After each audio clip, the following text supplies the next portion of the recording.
Well, deadly weapons are on the rise in Australia's underworld, with hundreds of ghost guns being sent here. Yeah, criminals are purchasing different gun parts online, which are shipped to Australia and assembled on our shores. The imported weapons are then sold for tens of thousands of dollars. So for more, we're joined by crime editor at the Daily Telegraph, Mark Morey. Mark, morning to you. So are we seeing more of this? So they're bringing them in, they assemble them here. It's not all that hard to assemble them either. It isn't, from what I've been told, that anyone who can do Lego, which I struggle with, could put it together. You don't need to be like a fitter and turner or a gunsmith. You can actually go online, and I've seen multiple online instructions on how you can put these kits together. So the Crims have figured out how to bring them in different bits and pieces to different mailing addresses. So why can't we intercept the bits somehow through customs? Is that really hard? Well, these guys have developed a way. They coat a lot of especially the metal parts, the barrels and that. They coat them in lead, cover them as if they're paperweights or some other thing, and then melt them down when they get back here. Oh, really? So they're very, they've got very clever at this. They keep adapting. They adapt.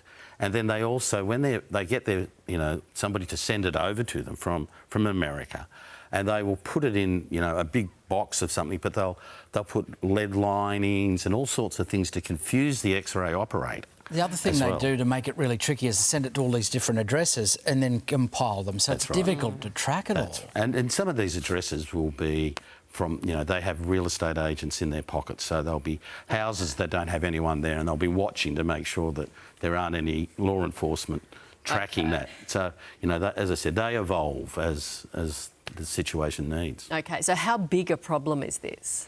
It's pretty big at the moment because we have major conflicts all over Sydney and if not Australia. And these guys are all wanting weapons, and they're willing to pay, and they're making enormous amounts of money from their drug trade.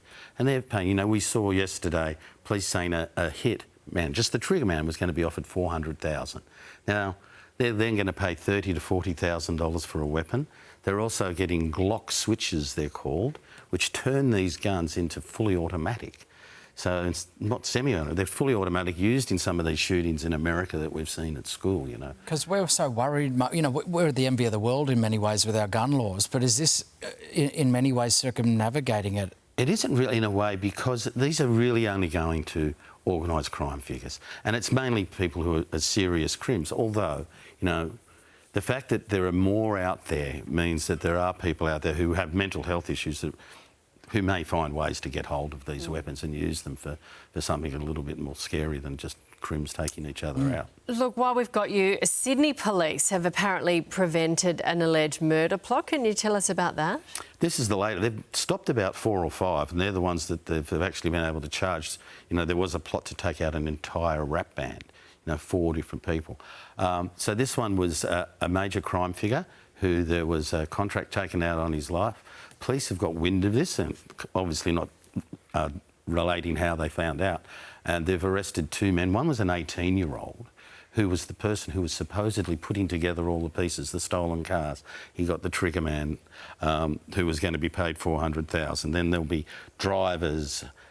That puts it all up, the guns. They seized 2 weapons, not these ones that we're talking about, these polymers. 2 Glocks that were allegedly going to be used in killing this rival gang member.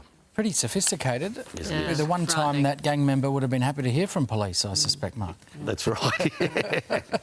Thank you so much. This is Sunrise on 7.